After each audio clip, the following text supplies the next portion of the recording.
You search for home improvement, and like all of a sudden you're in this like space of like Andrew Tate. It's like home improvement, Hammer, Home Depot, men, Andrew Tate. I mean, but it's crazy. Like the pipeline from that to toxic douchebaggery is like very, very real. Yeah. No, I mean, for me, heaven looks like we're in a neighborhood, we're chilling. You know, I can go down the street and there's Qasim Rashid, and then there's you, then there's Jamar Tisby. Oh, look, it's April LaJoy, and we're just, we're drinking our beverages and we're just hanging out, talking, being pals. Because I feel like the digital media space, it's amazing I get to do this digitally, but like nothing. We've hung out in person a few times. It's so much better. Yeah, it really is. But so saying. Here, you have your beverages, like I do have my coffee here, but like, same. Can I get Irish whiskey there? Is that permissible? I don't want to speak on behalf of the Almighty, but I have a feeling it's permissible.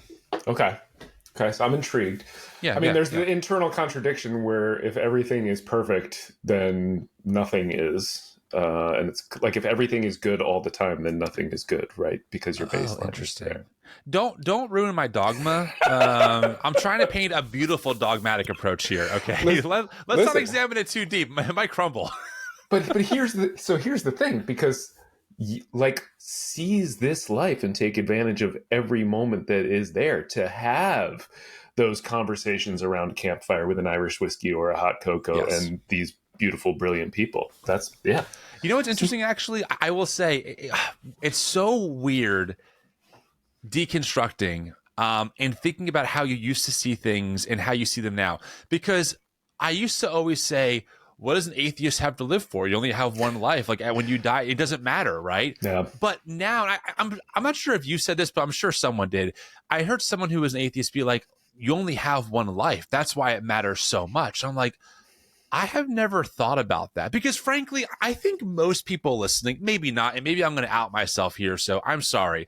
While, of course, I'm still a believer, while I would affirm typical Christian creeds, I would even affirm a physical resurrection and even an afterlife, that doesn't mean I can objectively prove those are actual realities, right? I don't actually know emphatically if Jesus rose again from the dead, but like John Dominic Crossan, a great New Testament scholar, says, metaphors create reality for people. And even if it was just a metaphor, which I don't believe, I believe that it actually happened. But let's just say when I die, there's nothing, and Jesus never rose again.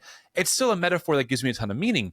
And so it's interesting because I feel like in some ways I'm kind of agnostic, where it's like I just don't know, but I hope that in a way that I can't comprehend, there is like a world where all the crooked that we see is made straight, and that humans do live in harmony, and that there is a creator that made life beautiful, and that is in the process of restoring that.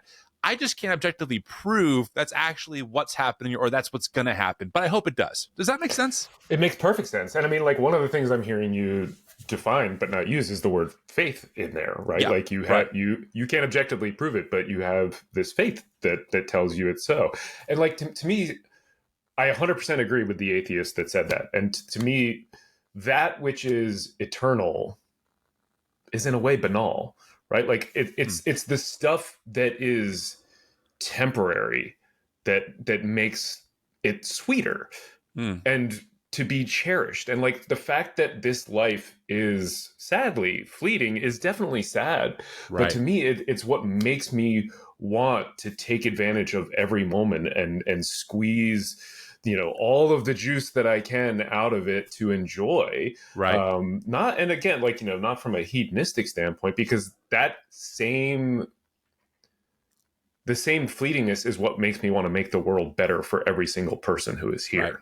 Right. Like I would love, I think it'd be so much fun to hang out in the afterlife and get to do that. But like, I also want everybody to get the chance to do it in this life and to make this world not perfect because we can't get there, but as good as we can, because I do think it's the only one we have. So it's it's fascinating because we're talking about same goals and same values, which we talk about all the time, but coming from very different underlying beliefs, which is one of the reasons I love hanging out with you. Did I tell you though that when you dropped that line the first time we talked, that I've repeated that line thousands of times. That honestly gave me the best language I've ever heard we can have different beliefs, but do we share the same values? And honestly, now I people who listen to the show hear me say it all the time because of you. You're the source of that. And it makes so much sense because I've also applied it to our faith tradition, where I say to people in the deconstruction world who are kind of similar to my journey, I say, guys, isn't it weird that we thought because we shared the same beliefs, we had the same values, but then we discovered that wasn't so. Like it is interesting. Like me and my partner at this point, she's deconverted, she's agnostic, and we share the same values. We have more in common on a moral and philosophical level than I do with most of my own Christian tradition that raised me, even more than people that raised me in Sunday school. And it's kind of a mind fuck, frankly, to be like, wait, I thought because we believed in the same theological propositions and beliefs that we would have the same outcome of values.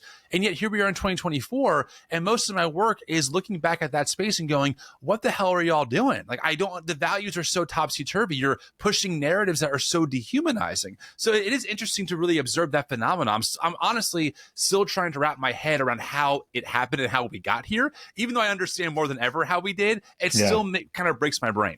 Yeah, I mean, it's become a real operating principle for me too. Shared values matter more than shared beliefs. And the first version I heard of that was from Chrissy Stroop, though I've amended it since then. And it really is a motivating principle, especially when you're fighting Christian nationalism and fighting authoritarianism. I think it's all the more important.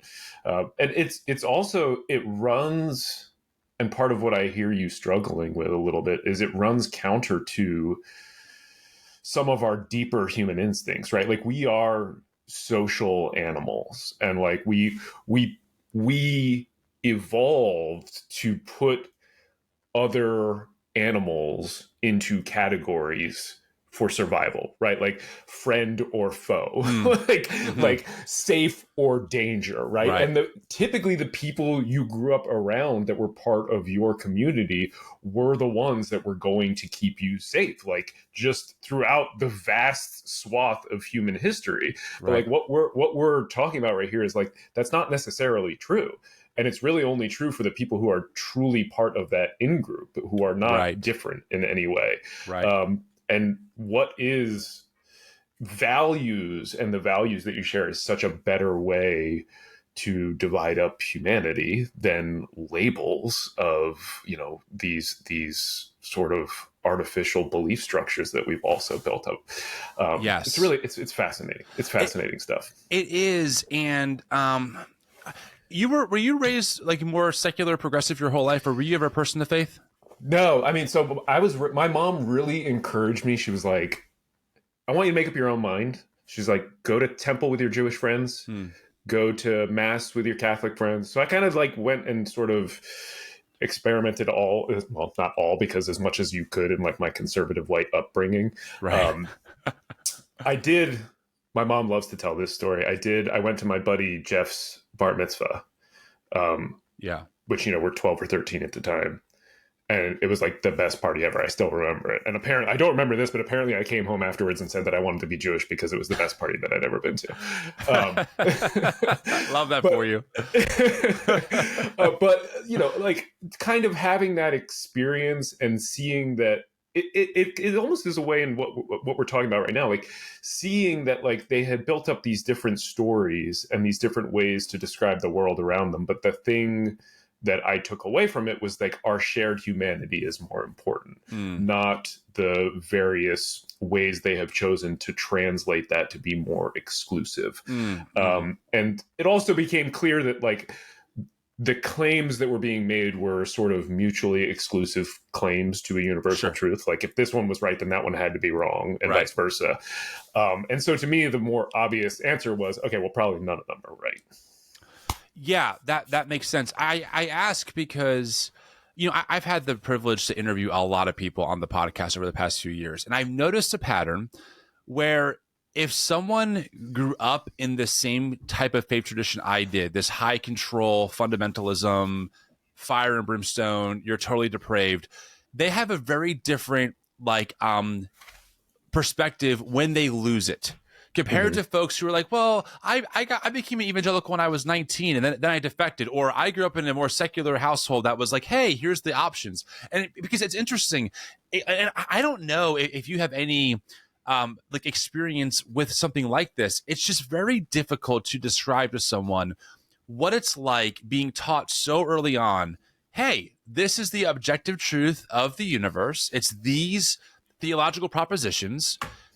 If you don't believe them and accept them, you're probably going to burn in hell forever. And you're like, Andrew, you're like 6 years old when you're taught some of this stuff. Like you are not 12, you're not 13, you are young, right? So, and I say often, I have a 2-year-old, I have a 2 and a 4-year-old. If I tell my 2-year-old, hey, that color is red, he just goes red. Like there's no doubting. It just, that's the new truth, right? So when you're 5 years old and an adult tells you, you will burn forever if you don't pray this prayer, you just believe it. That does something to your mind that when you deconstruct, or when you get to a point where something is so wrong, those deeply embedded foundational pillars are shook. It's still, even after almost 4 years of doing this work, I still feel perplexed. Like, how did that happen to me? How did I believe that? How did I get here? It is hard to like lose. I'm not even sure what the right word is. Like, not the identity, but it's hard to put into words just the shift that people have taken in such a short amount of time. After, in my case, almost 3 decades of believing some pretty deeply embedded theological realities about my own self-identity, where I was headed, or where people like my brother or people like you were headed, just because you didn't believe the right things, and then losing that, and then realizing, oh my God, the world's so much bigger than what I was told. It's still a lot to take in, frankly, even 4 years later. I have so much to say about this. Go ahead. First of all, I don't know if you've ever listened to the podcast We're Here to Help. It's this podcast. 2 comedians do it. It's hilarious. I recommend it to everybody. But there's a story that one of them was telling about one of his young friends whose dad was like playing jokes on him when he was really little and telling him that blue was red and red was green, and like screwing with his mental map. And like the kid bought it, and like, you know, it came up later on when he was, and the dad just thought he was being funny, but it came up later on when he was in school and he was having trouble, and his friends still make fun of him to this day about it. And like, wow, your brain is not developed. You literally don't have reason. We have a prefrontal cortex. That's what does all our higher level thinking, all our reasoning, all that stuff. It is not fully developed, especially like it's not fully developed until you're like in your 20s. Right. And so we are pushing these universal truths onto kids, and some of them are tied up with deeper emotions, the deeper parts of your brain, the lizard parts of your brain that are more tied to fear. And you get these kind of responses that are actually affect the way that the brain grows and organizes itself. So what you're talking about is like, when you were talking about the shifts and the foundations in your mind, like that's not just a metaphor. You're actually reshaping a lot of those like formative connections. And it's really remarkable. And one of the favorite things that I've ever written, I write millions of words a year, but one of the favorite things I've ever written was a love letter to people deconstructing. I wrote it for Religion Dispatches, and I often wonder if our situations had been reversed, whether I would have had the strength and the mental fortitude to do what you did. And of course, I would love to be able to say, yes, of course, I would question these things, of course, but I can't say that. And I don't think anybody should blithely believe that about themselves, because it is no small thing to question everything that you have been told and all of these universal truths and reshape your entire worldview. That is a remarkable mental achievement. And it's not just that it takes a tremendous amount of thought and reading and education on your part. It takes a tremendous amount of courage. And I don't think that is something that we realize. And I mean, it's certainly not something that the church would ever recognize, because deconstruction is slandered. But to me, it is one of the most brave and courageous things that any individual can do. And I truly think it's something to be celebrated. I am in awe of people who have the courage, the mental and mental fortitude and the emotional fortitude to be able to do that. I think it is a truly remarkable human achievement. Yeah, no, I mean, first off, I think the audience feels super touched by that, because I can tell you, I hear from people often, they're like, this is so hard. And I'm like, yeah, I know. Like, it's not easy to reformat your brain, especially when you're older, right? Like the wet cement's kind of hard. You got to chisel stuff out. You can't just retrowel it. You're trying to make sense of is there a new sense of objective truth to kind of latch onto? You're super skeptical because like you can't trust what you thought you knew to be universally accurate. Right. Yeah. And then of course, you have the thing that makes, and I know, honestly, I forgot what we're here to talk about, but we'll get into it. I promise. Just remind me. Yeah, we'll get into that. Well, here we are opening up with our feelings as men, being empathetic. But when all of this is tied into also your community, right?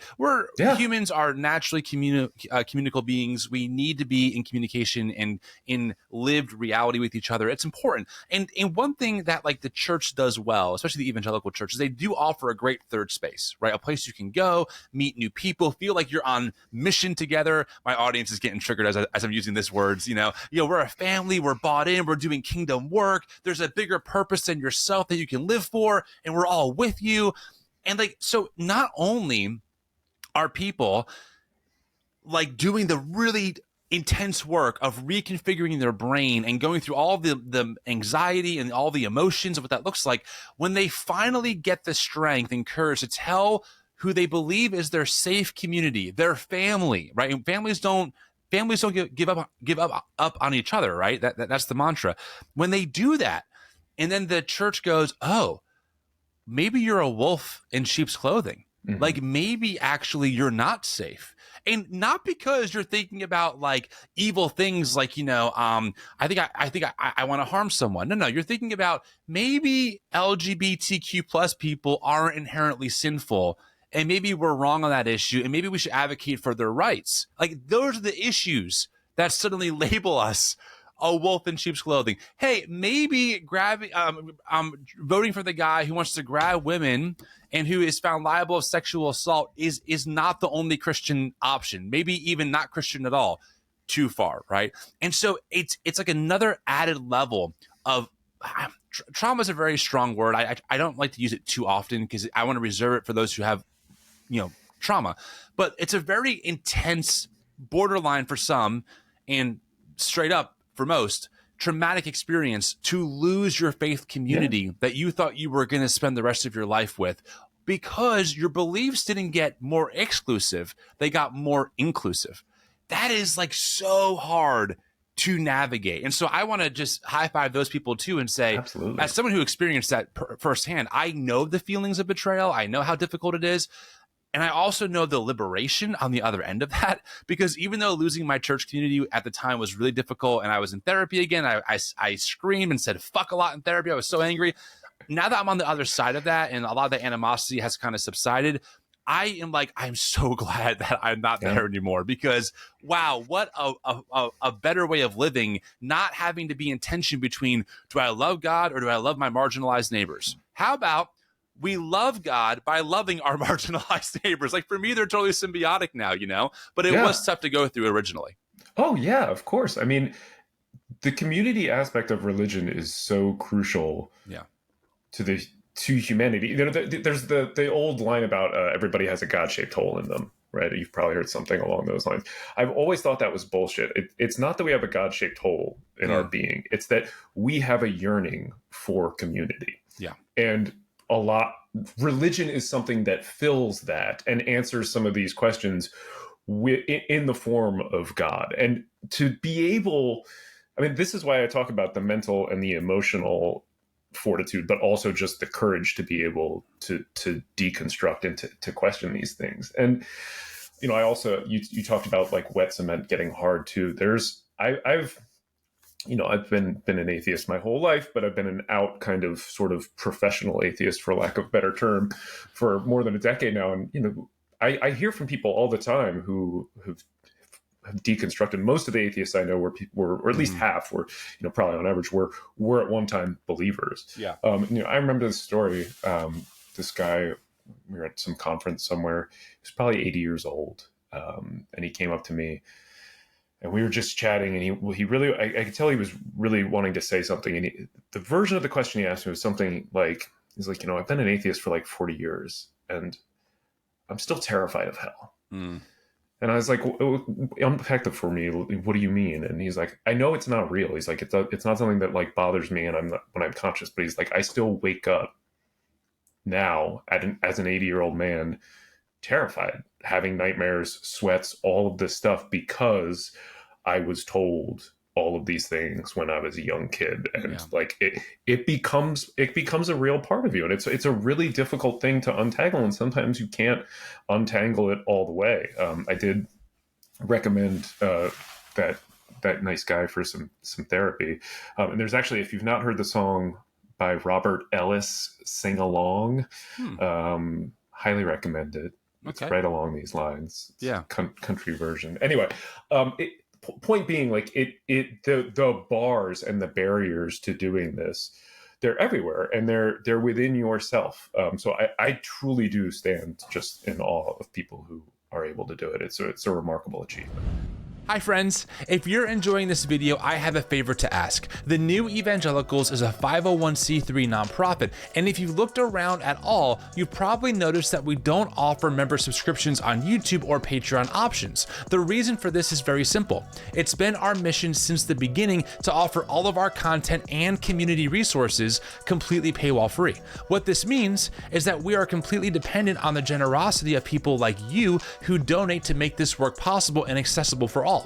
If our content has helped you, would you consider donating to keep it all going? You can find the link in the description of this video, and to be very clear, this is not about giving to God or something like that. We're not a church, and this is not a tithe. The ask is so simple. If our work has helped you, would you be willing to help us make this content accessible to more and more people? All donations made in the US are tax deductible, and every bit helps. Thank you for your generosity. So back to my original question, what the hell are we talking about again? You and I were going to have a conversation about the competing versions of masculinity on display in this election.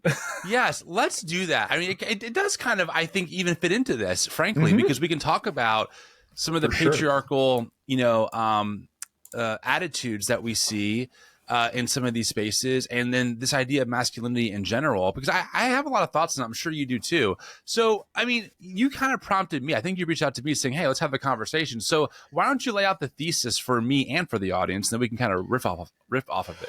I mean, I think masculinity is a little bit in crisis right now, or to rephrase what I said at the top, there are two kind of competing versions of masculinity. And it's just been stark over the past few months, because I think they're on display in this election effectively as a choice, right? You have, I'll get into what I think masculinity is in a little bit, but you have Doug Emhoff, right? Currently the second gentleman, possibly soon the first gentleman, which I think is the coolest fucking title. Yeah, so cool. Then Tim Walz. And they're showing this country like a version of masculinity that I think is really healthy. And it contrasts vividly and sharply with this version of masculinity that we're seeing from Trump and Vance and their supporters, which, I think is kind of as toxic as it gets. And I often think, like, you can just see it in their faces in a way. Like Tim Walz and Doug Emhoff, they seem like happy guys. Like, right. And Donald Trump and JD Vance kind of seem miserable. But I think it's a lot more than that. I think that actually goes to fulfillment and personal fulfillment and their love of the family, and the family that supports them and loves them back. They support their families in a way that is not transactional, which I think is kind of where Trump comes from. Not simply financial. It's emotional. It's real support. Anyway, that's like, it's been so stark to me. So I think you and I started talking about this like 2 months ago, briefly over text, and then this is the first time we've gotten to chat about it. And I've seen, like, there have been a few articles and stuff written about it. It's becoming, we're not the first to notice it. I got to be honest with you and the audience. I feel the most out of my depth on this topic because I've been thinking about it, but I don't have like a lot of answers. But here's some observations. I would love your thoughts. Yeah.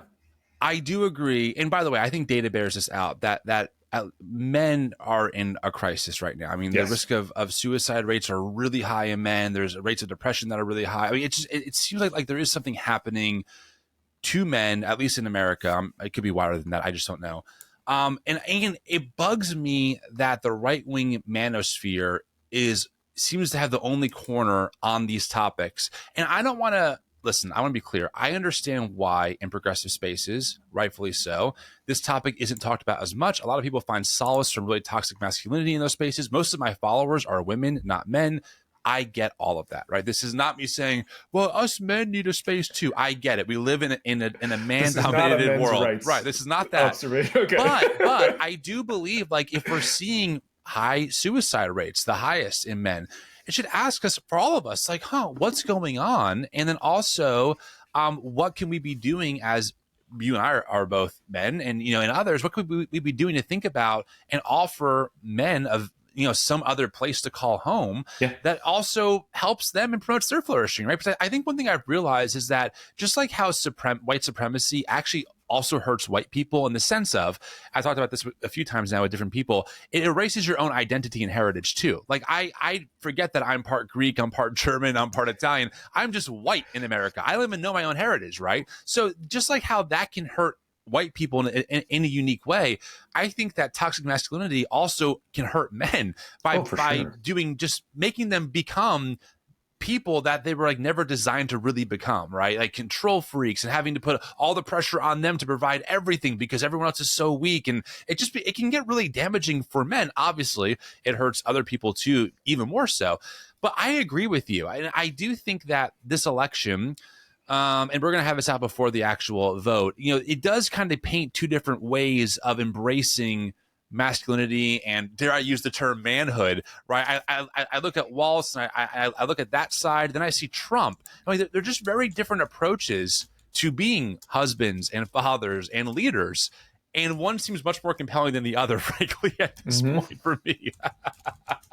Yeah. I said a lot there, but no, you're right. And I like a lot of what you said. And I do think I'm interested in the idea. I think Trump and Vance are not just proponents of toxic masculinity. I think they are victims of it, right? And the reason is that I don't think with a toxic masculinity you can ever be fulfilled, right? They're pushing out this ideology that does have a gaping hole at the center of who they are, that is at odds with happiness and human nature and health. And it requires this like constant upkeep and this constant questioning of like, what would a real man do in this situation? Right. And suffocating your emotions and belittling other men and belittling women to build yourself up. Yep. It is a miserable existence. Right. And I do think American men are in crisis. And I think in part it's because of this toxic masculinity. And I don't know if you've ever seen Ronnie Chang. He's one of the comedians who hosts The Daily Show from time to time. Oh, I love him. He's hilarious. So I think he's the funniest one on that show. So personally. Funny. Yeah, and he was just here in Madison a couple months ago. And I great. went and his stand-up was so funny. My wife and I went. I gotta watch it. And he had this bit about the algorithm in it that was really good. And it was like so true. And it was about how the algorithm serves you up toxic shit, right? Like you search for home improvement, and like all of a sudden you're in this like space of like Andrew Tate, right? Totally, like, right. It's like home improvement, Hammer, Home Depot, men, Andrew Tate. But it's crazy. And like it happened to me that day, and I was talking with my wife about it. So I search for home improvement stuff all the time. I can do anything around the house as long as it's not electrical. I gotta hire you then. I hate doing that stuff. I work in construction, I love doing it. So now I have an allergy. I'm like, I'm not touching anything. No, I love it. It's so fun. Like, first of all, you can find anything on YouTube. I put a new pump in our washing machine, put a new fireplace. But I was looking for what is the correct form of a deadlift.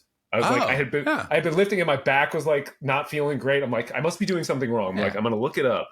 Right. And literally 2 videos later, this is not an exaggeration. 2 videos later, there is some guy injecting testosterone into his arm and talking about like, who knows what. So the algorithmic pipeline Jesus Christ. of trying to be a better person, trying to be a better man. Right. The pipeline from that to toxic douchebaggery is like very, very real. Yeah. And I think that's a huge part of it. And I was looking up some numbers for this. And in 2016, 51% of young men identified or leaned toward the Democratic Party, and that has now dropped by 12 points. It's 39%.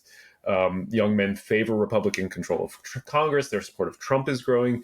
And then the gap between young men and young women on where they are on the political spectrum is at the widest it's been in decades. It's doubled in the past 25. It's 23 points difference. So young men are on the conservative side, young women are on the liberal side, and it's just like, it is completely, I mean, there's a huge gap. And I think the algorithm is like a part of this, having experienced it.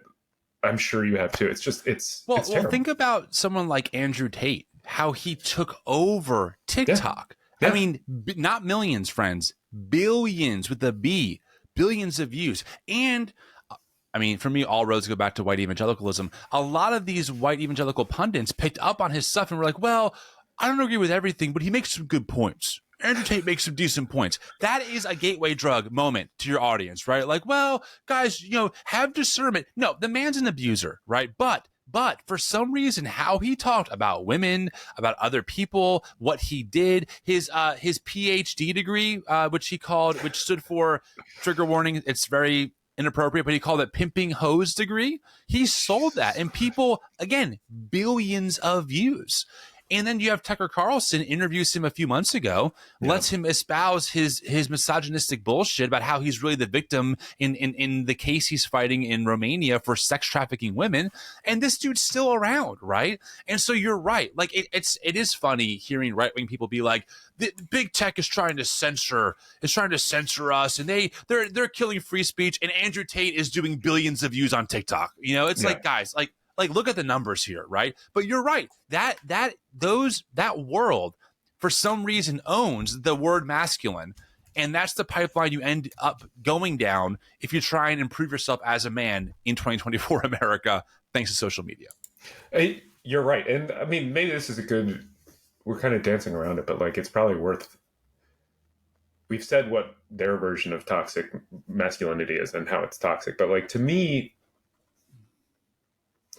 I think masculinity is like, first and foremost, it's about fighting for what is right. But not necessarily for yourself, because I think that's kind of easy. Like, and I think it's also a way to justify selfishness and worse, right? Like, I think it's about fighting for other people, especially people who aren't able to fight for themselves. It's about using the power and the stature and the strength that we have, not just to defend the defenseless, but to better their lives. And even though I just framed that as like fighting and strength and power, I'm realizing like the through line that I would rather, I think, focus on there is it's really supporting others, right? It means showing love and emotion as a way to support the emotional health of others. That means being a present father and partner. And it means being a partner that takes on an equal share in the relationship and the home and the parenting. I do dishes in my home. I do dishes and I fix the dishwasher. Right? That's how real men use strength. Look at you alpha male, you support others. You don't dominate. Right. But like, exactly. And I also like, that's, as I'm saying this, I'm thinking that's like part of the disconnect, because like a lot of these Christian nationalists, these Theo bros, these Andrew Tate acolytes, what did you call them? I don't know. You just had a good phrase a minute ago and I lost it. I forgot what I said. These MAGA men, right? Like, I think what they are doing is they are conflating, I don't know whether deliberately or not, they're conflating that vision of masculinity, right? Supporting and fighting for others with control. Yeah. Right? Like, oh, totally. Like Trump is not offering protection. He's offering control. And totally. So much of what passes for masculinity in those spaces is trading control for protection or substituting them, right? Like, you must do what they say when they say it because they know what's best. That's not protection. Right. Or support or love. It is just control. Right. And it's weak. I mean, it's insecure men need to control everything. And by the way, let me be clear to my audience, because I like being as honest as possible. I've been back in therapy for a few months now, just to make sure that I'm not going to crash and burn and like lose my mind, because therapy honestly saved my life a few years ago when I had a real mental health crisis. But I'm back in, I'm talking to a great secular counselor. He's awesome. And like, just through talking to him, I'm like, I realized that I'm not like a narcissist like type A. I think control everyone, but I've noticed that there's been moments in my life where I'm like, I wanted to feel better, and so I wanted that person to say certain words to me, and I've done things to try and get that response out of them. It wasn't intentional. I wasn't trying to manipulate them. I'll give you a great example. For a long time in my life, if my mom wasn't having a good day, I wasn't having a good day. I was very attached to like how she was doing that day. So whenever I would check in, I would try and do whatever I could to get her to have a good day so I could feel better as well. Does that make sense? Yeah. So like, yeah. and again, it wasn't like I have to control my mom. It was like, I feel really uneasy and anxious if I know that my mom is having a bad day. And so I want to do whatever I can to minimize that for her. So therefore I feel more regulated too.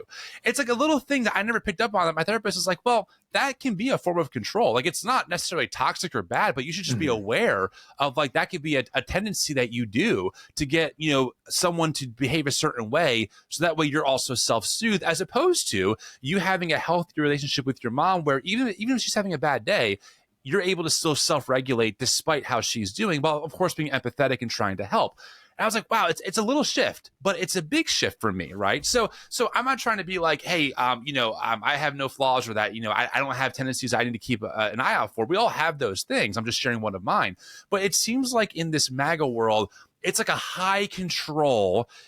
Because we're so insecure about who we are as men, we have to be the ones on top to make the world how we want it, because we can't deal, right, with anyone doing things that we wouldn't approve of or that we think our God wouldn't approve of. And ultimately it comes out of insecurity, right? It comes out of fear of being left behind or being forgotten or not being relevant. It comes out of those places, but it manifests in ways that is incredibly toxic for other people, especially women and other minority groups. I mean, I think all of that's right on. And I mean, this is one of the reasons that I say that the reason we're seeing this rise in white Christian nationalism right now is because they're raging against the dying of their privilege. Right? They've lost this power and privilege and deference they believe they're due. And so they're turning to Christian nationalism to try to recover it. But I'm so glad you shared being back in therapy and shared that insight. I genuinely think like the world would be an infinitely better place if everybody went to therapy, especially American men. I mean, for sure. Don't start a mega church, just go to therapy. Yes. Like you will be infinitely more fulfilled. I had a typical like idiot man, toxic masculine idea of therapy when I was in college. Same. And going up through it, and I was like, no. I don't need that. That could never do anything for me. All those silly things that young guys tell themselves. And then when I was in law school, my then girlfriend, now wife, was like, hey, you like really need to go to therapy for like a few reasons. And like, so I was like, fine, I'll go like once. Right. Leave me alone, I love you. Right? Yeah. So you stop talking about it. Right. And like, I learned so much. And, going back to our previous conversation about things you learn as a young person and that gets cemented in just like often completely backwards ways. Like for me, it was growing up, I never saw my parents fight about anything ever. Like they always seemed to really get along. Not like necessarily, I guess get along is wrong. They never fought. And then one day in 7th grade, my dad drove me to school, which he never did. He says, I want you to come home afterwards. I'm like, no, Dad, I'm going out with my friends, 7th grade. No, you have to come home right away. I come home after school. And I walk in the door and my mom's on the couch crying. My dad's sitting next to her. What the hell is going on? Right. And my mom's like, your dad's leaving us. She's sobbing and screams this out. Right. Not the best reaction, Mom, but like she's going through a pretty traumatic experience too. Yeah. And so my dad divorces and leaves, and there's some coming back and some going. And my young brain registered that as anytime you have a relationship with someone, it has to be perfection. Because if you fight over anything, you're definitely going to end up breaking up or getting divorced, right? Because my parents never fought about anything and they still ended up divorced. So like my brain interpreted this, and instead what my therapist explained to me was like, no, that means they weren't communicating. Like they had problems that they never ever addressed. Like, and right. like, And it was the scales falling from the eyes, right? It was the entire way that I had been viewing love and companionship and relationships was completely ass backwards. Right. And it was revelatory for me. And like, oh no, like you are of course going to have moments where you disagree and fight and don't get along. That's not the question. The question is, how do you get through them together? How do you and I learned how to do that in therapy. I would be like a miserable, like crotchety old asshole if I had not gone to therapy. And I just, whenever I think about that, I like, let's just pause for like a moment, and Tim, and just think about like how different our world might be if Fred Trump had shown like little Donald like shown him some like real love, like here's some real love, attention, and hugged him. Imagine if like Trump didn't have that gaping, unfillable black hole, but that no amount of money or fame or infamy is going to fill, no amount of sycophants, but like, or if Donald had gone to therapy. Like, right. Or just been introspective or thought about why do I do what I do, right? Yeah. I mean, and I think that is the difference. And it's not a matter of like, it's not a superiority complex. I think it's actually a humbling thing where it's like, you kind of realize that, oh, like, yeah, first off, maybe I can't do it on my own. Maybe I wasn't supposed to do it on my own. Maybe that's a broader symptom of a cultural sickness, this high individualism. And in the masculinity, man space, right? This idea of we don't show emotions, we're always tough. You can't hug your guy friends or say I love you because I used to hear that's gay, right? Which again, it's such a slur now, but that's how that's what I was taught. And then also, like, you also have to, as a Christian, in purity culture, it wasn't about trying to get laid. It was about pursuing the right woman and, making her your wife. But there was still this, like, overtone of, like, us, I just can't wait to have sex because I'm 18 and yada, yada, yada. And looking back, similar experience, Andrew. I was always the person where I'm like, who needs therapy? Like, if you're depressed, just go outside. Like, just look outside at the sun and, like, problem solved. Like, what's wrong with you? And then like a light switch one day, I have a serious panic attack that just launches me into a headspace that I never knew was possible in my own brain. And I was like, I mean, one of the moments that I'll never forget was I'm going through, and I really mean it. I still don't know what caused it. It wasn't part of my deconstruction at the time. I just had this moment. I was watching the first remake of the Jumanji movie with The Rock. I'm in the movie theater with all of our friends, and I know what it is now, but at the time I'm like, I feel like I'm about to die. Like, what is happening? Like, I just felt super claustrophobic and I just got real panicky. So I went outside and I got some air. I'm like, that was super weird. I told my wife, I'm like, yeah, I don't know what happened. I just felt real weird. And that was the beginning of what became like a very deeply dark couple years of my life, right? Thinking about what the hell is happening to me.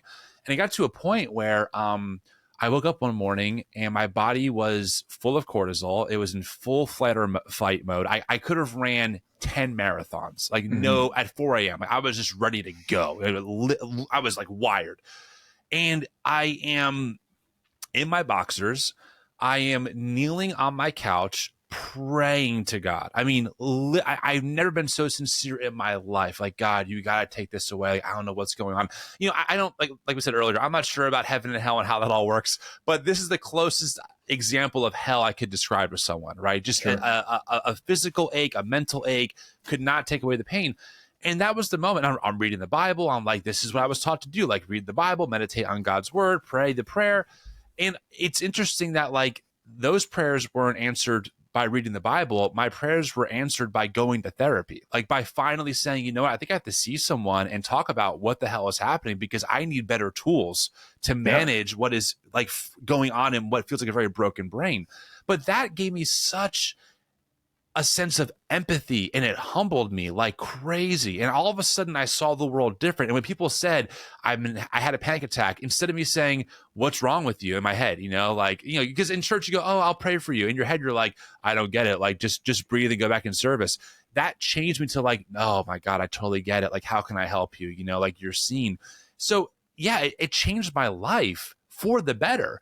But I had to kind of pick up, I guess we can tie it back to, and everyone does this differently. As a man, the way I framed it was, I want to just, I have to get through this. Like I have to find a solution here to find healing, to be here for my partner, to be here in the long haul. Because at the time I wasn't having like high suicidal ideation, nothing like that. I was having panic attacks around becoming suicidal. I was like there where I'm like, what if I get to the point where this is what I want to do? And so, yeah, it was one of the hardest things I had to do in my entire life, like for several years of like trying to think about how do I change my brain, or just really the solution turns out was getting comfortable with the anxiety and realizing that it's actually an ally and not an enemy. And that was the game-changing moment for me where that really started to subside. But that's a long-winded way of saying therapy, I think, truly saved my physical life long term, because if not, the path I was on was dark, you know?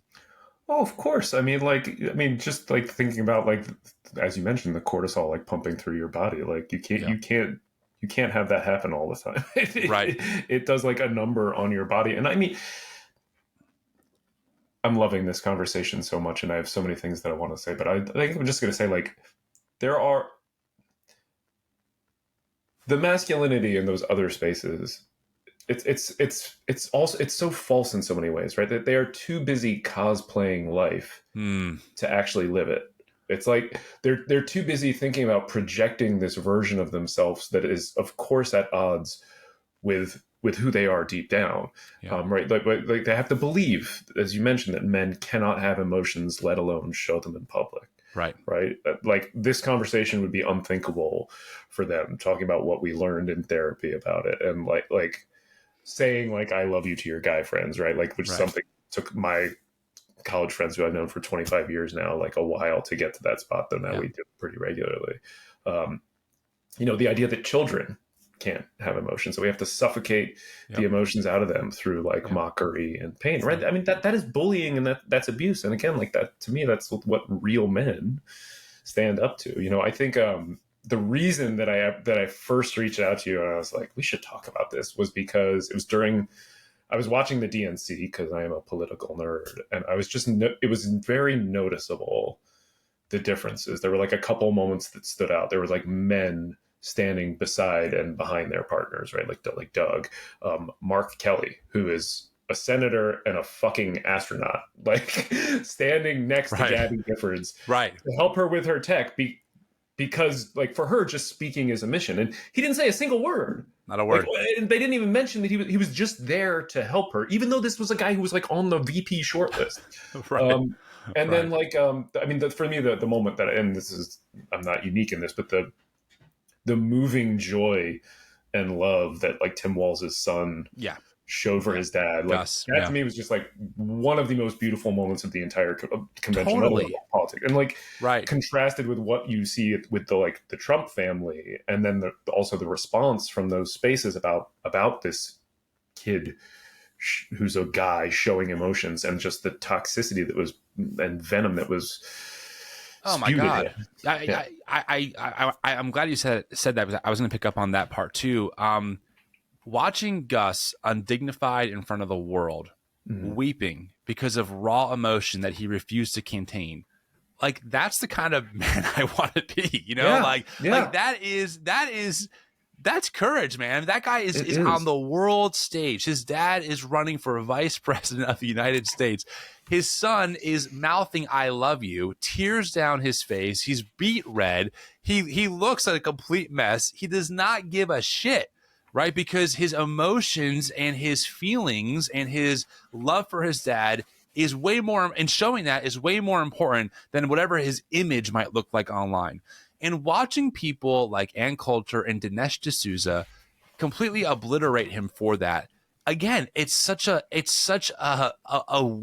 weak-minded person that feels the need to look at, again, their own family values, right? A kid who loves their dad and a dad who loves their kid, and be like, well, because they're our political opponent, this is garbage. This guy, he really is a problem. Or, and it was ableist too. I mean, they picked up on all kinds of things. I was just like, wow, like it's so much venom. It demonstrates, again, just a certain kind of insecurity and weakness when you have to belittle others to try and make yourself look good, or you belittle others for the expense of more engagement or more clicks.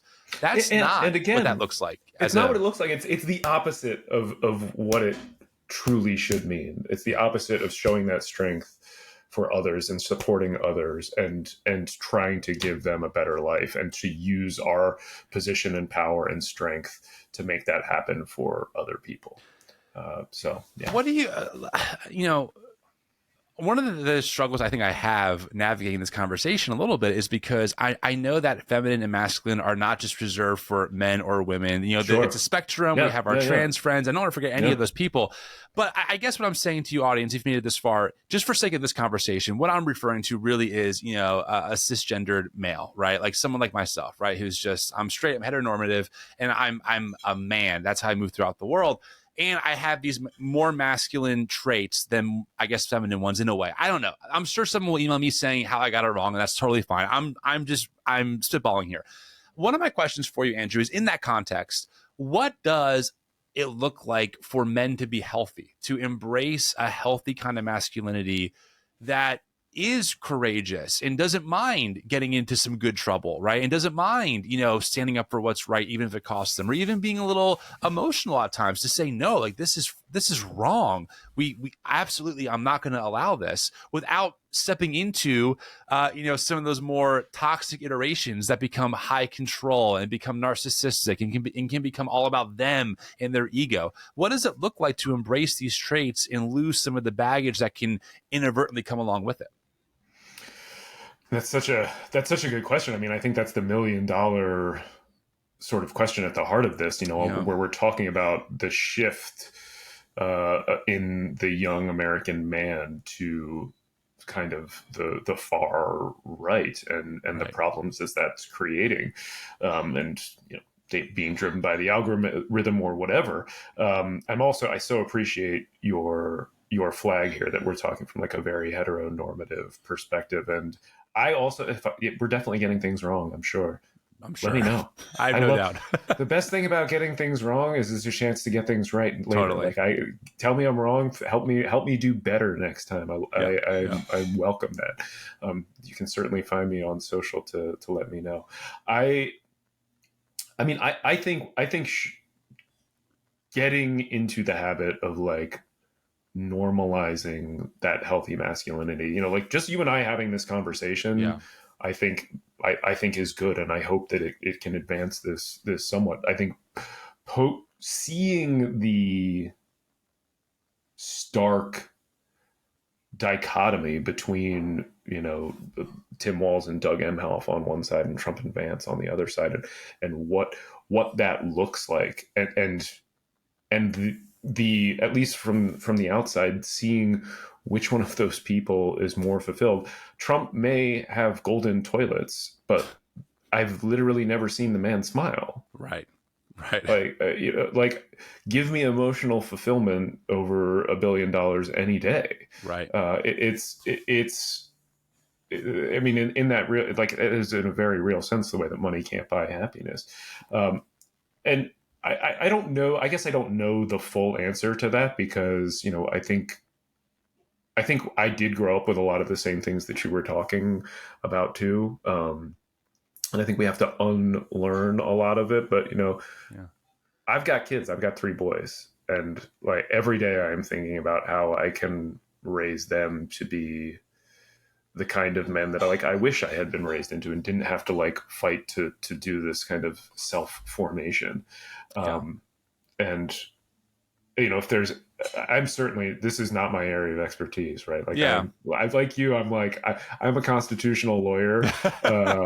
I fight to keep state and church separate, but I also know, because you and I have talked, and like, we, you know, when we meet in person, like, I know that you feel the same. I know that we share these same values. Like, even though we're not experts on it, just being the kind of version of, and showcasing that kind of masculinity, I think can be hugely helpful for people to see. Well, I gotta be honest. I mean, I'm glad we're having the conversation publicly, but I also kind of feel a little exposed. You know, usually I'm used to talking about things that are in my wheelhouse, or that I've researched, or I have an expert on to kind of help me learn more about. I feel like this is just a recorded conversation that we would have had privately, that we decided to hit the record button on and just let people know, like, this is what we're thinking about. You know, I don't have the new, and maybe that isn't the point. I don't have the new answers. All I know is that masculinity is part of the human condition. We have masculine and feminine traits. All of us can kind of oscillate between the two. I think as a man, I see more masculine traits than feminine ones in me as a human, the way I operate. And I'm wondering, what does it mean for a healthy masculine expression to be a part of the world, to see a better place where all of our neighbors are flourishing, right? Because I've seen the inverse. I see what really toxic masculinity can look like. We see what it looks like when it wants to grab women, and it's cool being found liably or being found liable for sexually assaulting women, and when it wants to build its own little empire at the expense of others and hates to pay overtime, all that stuff, right? I see that in the people who surround themselves with that, the people who think that, you know, earning a pimping hose degree is like a good idea. So I see that shit and I'm like, ugh, that's gross. But also, just like in my faith, I'm always looking for a better path forward. Then the question becomes, well, then how do I embrace who I am without scaring people by accident, but also just saying, this is just who I am. Like, there are still some times where me and my guy friends get together, we cook up some steaks, we drink some beer. I know that's super broy, but for me, it's like life-giving to have those nights where I'm like, we're eating meat and we're drinking some alcohol, right? Yeah. But like, that's just part of who I am. But also, I believe, and so does my partner, that like we share chores together. I do dishes. I vacuum the house. I'll fold laundry. I'll take care of the kids because they're also my children as well, right? So it's like a both and approach instead of either or. There are days where I get really passionate. I feel like I want to storm the castle. Now, I was at Capitol. God, that is a mistake. That's a slip. But yeah, there are days where I'm like, you need to be wearing your T-shirt. Yeah, right. Yes. But there really are days where I just feel like something so strong in me of like, we have to do all we can to like do our part to be in the good fight. So that language is still there, but I don't mean storming a Capitol building and trying to take back the country like that, right? Yeah. So it's interesting because I see the both and I'm still trying to navigate how I can show up in the world as me without also making some people feel really unintentionally like worried because I'm a passionate person. I'm from the Northeast. I talk directly, right? And I know that some people who have these toxic traits can do some of those things, but at the same time, like I don't know, like that's just also who I am as a human, even without some of that toxic baggage, you know? But I mean, I think that's part of it. It's like being your true self, and like, you know, eating steaks and beer is not running anybody else down or trying to take away their rights or not supporting them in any way, shape, or form. Right. Like, you know, I'm tempted even as an atheist to turn to Matthew 25, the least of these, right? Like, you're gonna get saved soon. I'm telling you, you're on the path. Listen, you know that atheists know the Bible better than most Christians, pray for right? Andrew. Pray for Andrew. you know that atheists know the Bible better than most Christians, right? I do. I read your book, The Founding Myth. I know. Yeah, the data I was like, wait, there are there. different versions of the Ten Commandments? I know. Nobody knows this, especially not the legislators in Louisiana, Oklahoma, and Texas. But you know, I mean, it is being your true self in a way that doesn't run down others. Yeah. Right? Like, I mean, because a lot of what we're talking about is like they are unwilling to be them. This is what I meant when I was talking about them cosplaying this version of themselves that is actually like robbing them of true fulfillment. Right. They're never going to live a fulfilled life. I think it is a literal impossibility if you are suffocating your own emotions to be emotionally fulfilled. Surely that must be the case. Yeah, no, I'm with you, man. I think go ahead. I was just gonna say, I also agree. Like, you know, neither of us are experts here. The only thing I prepared for was grabbing those few statistics at the top. Like, I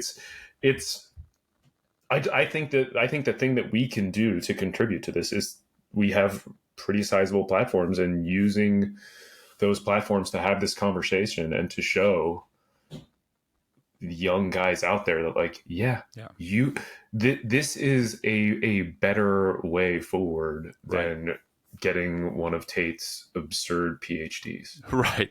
Please don't do that. Please don't do that. Please. I objectively, strongly, on a fundamentalist level, say do not do that. Like that's an emphatic no for me. There's no nuance there. No nuance. I agree. I think what we do is we keep the conversation going. I will be interested to hear how the audience responds. And again, most of our audience, I think, well, I know for sure on Instagram is women. I think on the podcast it's a good chunk. And what I love about this audience is that the men in your life is that they do that. And also, they will email me. They will share their thoughts, and I love that. I friends, just so you know, I do read all your emails. I can't respond to all of them, but I do read them, and I'll be interested to hear the feedback on this. Like, what do you think we really nailed? What are we missing? Because we always, I mean, you and I are very curious people. We're always willing to learn and see other perspectives and just kind of think about how big the world is. And part of, I think, our role in this is being curious with the audience. Like, yeah, I don't have all the answers all the time, or even like the best take on this stuff, or even the most knowledge, but I'm willing to explore it and see how far this rabbit hole goes and what's down it. Yeah, I want to be a better man. I want to be a better human. Yeah, let me know how I can. Exactly. It is interesting. Like, I don't know why that's so controversial, right? Like, I want to be a better dad. I want to be a better friend. I just want to be a better human. That, again, like, helps, the way I would phrase it in Christian language, is helps bring a taste of heaven to earth, right? Like, what does it look like in a better society where people aren't worried about about how to provide for their family when it comes to wages or food on the table, or that kids don't have to worry about if their parents, aren't going to be there in the morning? Like, how do we just work for a society that does that?